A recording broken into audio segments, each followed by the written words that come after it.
ng durian ang pwede nyo matikman. Not only 1, 5, but 1, 6, or 16 varieties ng durian ang pwede nyo matikman. Anyway, yung durian is not originated in the Philippines, particular Davao. It's originated in Borneo. In fact, the name durian is a Malay Indonesian word that means dori. So, ibig sabihin ng dori ay tinik or spike or thorns. Mag-add ka ng suffix na an, then you have a word na durian. So, dori plus suffix an equivalent to durian. Ang scientific name nga po ay Civitinus, Durio civitinus. As I said, Durio means tinik, then civito pala, it's an Italian word that means strong aroma. Kaya kilala siya sa tinik at saka sa amoy niya. Kaya pinamagatan siyang hari ng mga prutas. Okay? Yes. So again, may 16 na varieties. But look, ang varieties pala ng durian ay depende yan sa klase, sa strong level ng yung tinatawag na lasa. So hindi lang pala isa yung level ng lasa ng durian, kundi may 3 levels yan. Pag baguhan kayo and then tumikim kayo ng durian at hindi nyo alam kung anong klaseng durian yon, and nandun pala kayo natapat sa higher variety na durian, I'm sure masasabi nyo, akala ko masarap yung durian, no? Hindi pala, bakit ganito ang lasa, no? Kasi natapat ka dun sa higher variety. Pag ikaw po ay beginner, make it sure na pupunta ka muna dun sa lower varieties para ma-entertain yung taste buds mo. At hanapin mo, go to moderate up to the higher variety. At yan na yung native, no? Yung varieties na hinahanap ng mga Davaoenos. Parang kape, no? Yung sa kape, siyempre, hinahanap natin yung native coffee kasi matapang. Kami naman sa Davaoeno, hinahanap namin yung native durian kasi matapang. No, pero pag kayo baguhan, doon muna kayo sa lower varieties. And take note, these are the 3 highly recommendable po na varieties ng durian ang pwede nyong matikman para ma-entertain yung taste buds ninyo. Look for puyat. Puyat varieties. Puyat. Mensi is pomelo yan. Sorry. Puyat varieties, durian, and then yung tinatawag na D101 and Cobe na variety. COB, Cobe. Di ba 101 is the latest? Latest na po yan. Puyat po yung yung talagang luma, pero yung lasa niya ma-entertain yung mga baguhan, no? So makapal yung laman, maliit yung buto. Pag nire-refrigerate mo, parang kumain ka ng durian ice cream, no? So ang level ng pait niya nasa 20%. Level ng tamis 80%. Pag dun ka sa higher variety, baliktad. 70% yung pait, 30% yung tamis. So ano mga variety na yan? Yan naman yung native at iba pang variety like yung mga tuyaya, yung yung tinatawag native na, yes po, yung mga varieties na iba. So magsimula muna kayo doon sa lower up to the higher variety para ma-entertain kayo, no? At saka everyone, take note, hindi po create ni God si durian para makapinsala ng tao. So far dito sa Davao, wala pa naman nabilitaan na namatay, nalaglagan ng durian galing sa puno. No? Kasi pag nahinog to, nalalaglag to. No? Delikado kayo pag nalalaglagan tayo kasi masyadong nasa 2 inches or 2.5 inches yung tinik niya. So pag kaya niyang bumaon sa ulo mo, no? Pwede siyang makapatay. But so far, wala pang recorded na namatay sa durian. Alam niyo ba sa mga native, si durian po, na-observe nila na si durian nalalaglag siya pag hinog around 10 p.m. up to 3 a.m. in the morning. Minimake sure niya na walang tao gumising at time, no? So siyang durian. Okay, so anyway, maraming health benefits po na makukuha kasi as I said, hindi kininiit ni God para makipinsala ng tao. Despite, nakakatulong pa siya sa health natin pag kumakain ng durian. First of all, ang first na makukuha na benefit sa durian ay rich of antioxidant si durian. Anti-cancer, no? It's also help alleviate depression and improve sleep. Good for fertility sa mga kababaihan. Good for the bones, no? Pampatibay siya ng mga buto. And last but not the least, it's anti-aging. Yes, yan yung sikreto ng mga Davaoeno. So ano pang hinihintay nyo? Look for the lower varieties and then kain na kayo ng durian. Yan yung sikreto ng mga Davaoenas, no? Ang durian. Baka soon magkakaroon na ng durian capsule. Sir, question lang. Since sinabi mo it's not origin in Davao, not even in the Philippines, so how come it became something nag-tribes po siya dito sa lahat. Tsaka naging siya ng Davao? Parang, yes. Good question, no? Because Davao has a volcanic content ng soil. Napaka-fertile po ng soil namin dito. Kaya pinamagatan siyang Land of Promise, the Land of Mindanao. Because dito sa Mindanao parts, ang karating po natin na country ay yung Malaysia at Indonesia and Borneo. So magkalapit lang siya. Due to the volcanic eruption million years ago, nadamay po nung nag-form na ng plateau no, mataas na istorya. Pero yun, it's due to volcanic eruption. Hindi po si Mount Apo, but million years ago, pumutok po yung vulkan. Kaya this part of Mindanao, sa Cordillera and this one, Mindanao, particularly sa Indonesia and Malaysia, nagkaroon po siya ng fertility of soil fertility, which is meron siyang volcanic content ng soil. That's why thriving po yung mga tropical fruits because it's grow in the tropical country. No, perfect ang klima and then yung soil dito sa Davao, kaya nag-thrive siya masyado dito sa part ng Mindanao.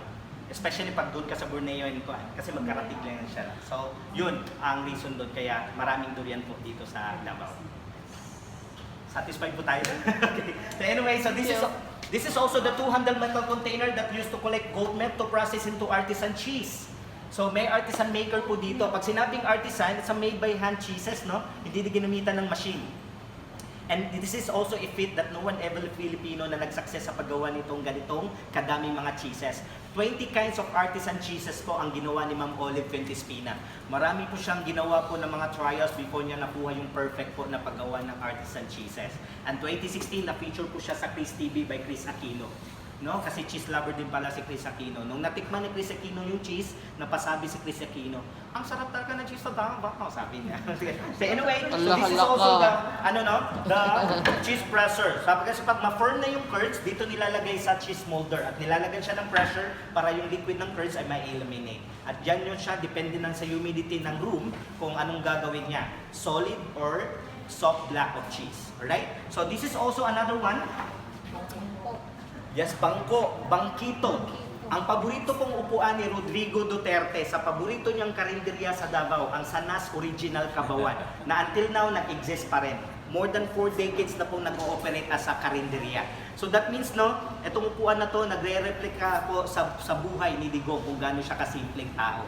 No? Ang comfort food niya ay makikita po sa isang karinderya, hindi po sa fine dining restaurant, sa mga restaurant dito sa Davao. So that's how Rodrigo Duterte valorizing the local food of the place because local food, according to him, set as a new premium of the place. No? Ito yung bangkito na inupuan niya. And the first digital telephone used in the 911 Emergency Response Unit. Everyone, sa hindi po pinagmamayabang pero nagmamayabang na po kami. Meron po kaming libreng 911 emergency response dito sa Davao City na nag-start pa in the year 2002. Alam nyo ba, 2002, there are 3 countries lang ang nagpa-facilitate ng 911. Canada, US, and Philippines, particularly Davao. And among the 3, si Davao pa nagpa-facilitate ng 911 na free of charge. Wala kang babayaran kahit piso. You just simply dial 911 and at best response in terms of emergency. 5 to 8 minutes po re-responde ang 911 emergency response dito. No need to memorize 7 digits number and 11 digits number po sa mobile phone. Kahit yung mobile phone ninyo walang load, pwede kayo makadial directly ng 911. No need to put asterisk and number signs sa cellphone, kundi 911 directly. At sasagutin kayo ng call center agent, 911, what's your emergency? Kasi as a turista sir dito, may nakita kasi kami na swipsipan sa daan, duguan. Kami ang mismo nakakita, taga Cavite kami. Paano namin ibibigay itong location kung saan nangyari yung aksidente? Kasi hindi namin familiar yung place. Ma'am sir, don't you worry kasi yung 911 and then the Davao Light Power Company, meron siyang joint undertaking. So that means, ang 911 and the Davao Light may collaboration. Lahat po ng poste ng kuryente dito ay may code number. Just in case mahirapan kayo sa lugar kung saan nangyari yung aksidente, ibigay nyo lang po yung code number ng poste. Kasi yan yung magbibigay ng location. No? So, paki-dictate na lang po ng post number, ma'am sir, para makuha namin yung location. Nakita ko 222-6011, tinatype ng call center agent, pag-enter niyan, magpa-pop up yan sa widescreen at makukuha yung location ninyo. So, best response in terms of emergency. Dahil yan sa kanya.